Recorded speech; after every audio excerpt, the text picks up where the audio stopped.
Hey, bonjour à tous, ici le Selenic Ryu Sensei, j'espère que vous allez bien. Aujourd'hui on se retrouve pour une vidéo spéciale puissance 2 Zoro. On verra tout ce qui entoure la puissance du futur meilleur épéiste au monde et je vous parlerai de deux grosses découvertes que j'ai faites par rapport à lui. On n'oublie pas le pouce bleu sous la vidéo, toujours une vidéo par jour sur la chaîne jusqu'à la fin du mois. Je vous souhaite de très bonnes fêtes de fin d'année et c'est parti.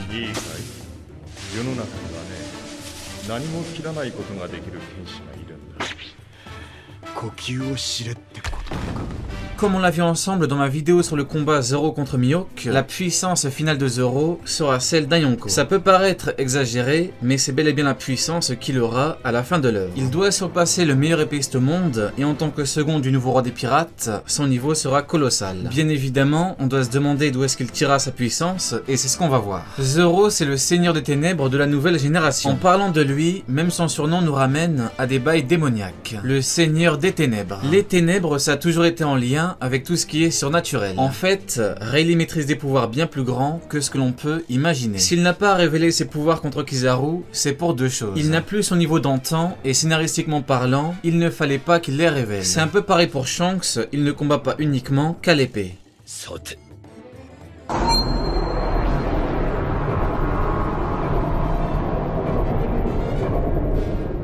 Les surnoms dans l'œuvre sont importants parce qu'ils reflètent beaucoup de choses chez les personnages. Ça peut être un trait physique comme pour Baggy le clown, ou alors ça peut être en lien avec des pouvoirs, comme par exemple pour Magai, le seigneur du tonnerre. Magai est un capitaine pirate allié de Barbe Blanche, et il est surnommé ainsi parce qu'il maîtrise la foudre. Pour Rayleigh, en principe, c'est pareil. Seigneur des ténèbres parce qu'il maîtrise les ténèbres, qui sont des pouvoirs démoniaques. Maintenant, bien sûr, on peut se demander si le surnom ne lui a pas été simplement donné par rapport à sa maîtrise du haki de l'armement. Eh bien, c'est possible parce que Rayleigh est un maître en la matière. Il est tout à fait possible qu'il ait éveillé le haki de l'armement à un tel niveau que des auras de ténèbres peuvent être vues durant ses attaques. Ça, c'est la première explication. Maintenant, la seconde explication, c'est que comme dit plus tôt, les ténèbres sont liées à tout ce qui est démoniaque. Par conséquent, Rayleigh maîtrise des pouvoirs démoniaques.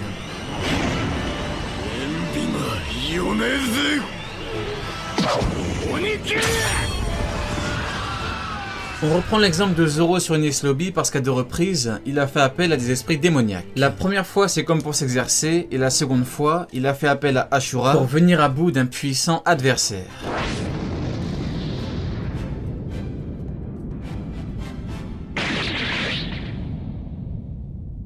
Ashura, Ichibugen! Quand on parle de combat dans une telle œuvre, il faut toujours se remettre dans le contexte de l'époque. À l'époque, Kaku était vraiment hyper puissant. Il nous a été présenté comme ayant un énorme niveau de puissance, ce qui était le cas. D'ailleurs, son potentiel est tellement grand qu'il est revenu en CP0. Le CP0 étant l'agence de renseignement la plus forte au monde. Donc, pour venir à bout d'un homme aussi puissant, Zoro a fait appel à un esprit démoniaque.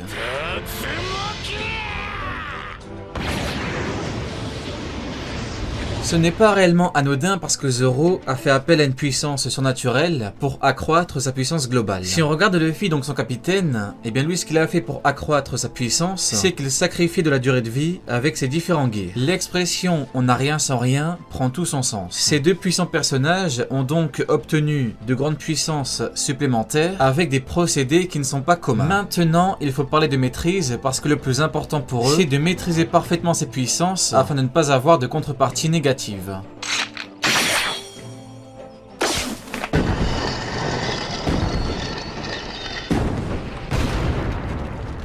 À force d'entraînement, d'abnégation et de combat, le futur roi des pirates a réussi à beaucoup mieux maîtriser ses formes. Désormais, après le Gear 3, il n'est plus petit, et après le Gear 4, il n'est plus épuisé. Pour Zoro, même s'il continue à utiliser des techniques démoniaques, comme par exemple le purgatoire des démons, il n'a pas encore refait appel à un véritable esprit démoniaque. Bien évidemment, on peut se demander pourquoi, et la réponse est simple. Parce que jusqu'à présent, il n'a pas été assez mis en difficulté pour sortir une telle technique. Une technique suffisamment puissante pour venir à bout d'un second de Yonko, et même suffisamment puissante pour blesser un Yonko. Luffy a gardé le Bundemen jusqu'à Doflamingo, Zoro a gardé le nouvel esprit démoniaque jusqu'à présent. Maintenant, ce qui est hyper intéressant, c'est que Monsieur Eiichiro Oda nous a préparé à quelque chose en particulier depuis le début du Shinsekai, la maîtrise parfaite de la puissance démoniaque de Zoro. Je m'explique. Quand il a combattu Surimi dans l'eau, Zoro a utilisé une technique secrète, le croisement des 6 chemins. Cette technique est en référence aux 6 chemins de l'hindouisme. Les 6 chemins sont les mondes où se réincarnent les êtres d'après leur karma. Parmi ces mondes se trouvent les divinités célestes, les divinités démoniaques, les humains, les esprits, les animaux et les êtres infernaux. Dans croisement des 6 chemins, il y a croisement, et un croisement, c'est le fait de se croiser. En d'autres termes, il passe d'un chemin à un autre. Pré-ellipse, il sortait beaucoup plus de techniques animalières. Chat du lion, dragon volant ou encore faucon. Par contre, bizarrement, depuis le Shinsekai, il utilise beaucoup plus de techniques démoniaques. En fait, dès qu'il a utilisé le croisement des 6 chemins, il a utilisé beaucoup plus de techniques démoniaques qu'animalières. Maintenant, bien évidemment, on doit se demander pourquoi, et moi j'ai la réponse. La puissance démoniaque est supérieure à la puissance animalière. En s'entraînant avec le meilleur épéiste au monde, il a compris ce qu'il fallait faire pour devenir aussi puissant. En s'entraînant avec le meilleur épéiste au monde, il a compris que s'il voulait vraiment devenir aussi puissant que lui, il fallait qu'il puise un maximum sur cette puissance démoniaque.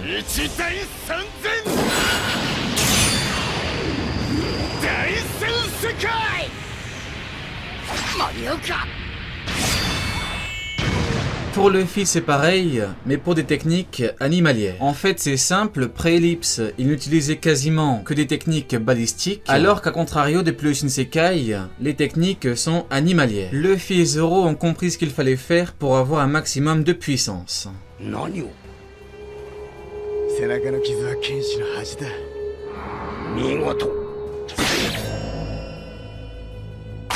Maintenant, j'aimerais parler d'un point hyper intéressant. Le combat Zoro-Mihawk sur le Baratie. Rappelez-vous, Mihawk avait utilisé sa lame, qui est l'une des plus puissantes au monde, et Zoro avait quant à lui balancé une grosse technique. Technique à 3 sabres, Sanzen Sekai. En fait, le plus important c'est Mihawk, juste avant l'échange de coups. Regardez bien son visage, regardez bien son expression. Est-ce que ce ne serait pas un tout petit peu bizarre? C'est le meilleur épéiste au monde, il a un niveau tout bonnement phénoménal, le différentiel de niveau est colossal, et pourtant, regardez-le bien. On s'est déjà demandé si par hasard, ce n'était pas à cause du Wado Ishimonji. En effet, il a détruit 2 lames de Zoro, mais il a épargné la 3e. Du coup, il est possible que c'est pour ça qu'il a eu ce regard, parce qu'il s'est rendu compte que c'était le Wado Ishimonji. Ça, c'est la première option. Maintenant, la seconde est un peu plus complexe. Sanzen Sekai, c'est 3 mondes, ce qui est encore en lien avec l'hindouisme. Et écoutez bien, dans l'hindouisme, les 3 mondes sont le ciel, la terre et l'enfer. Est-ce que cela ne vous rappelle rien? Exactement.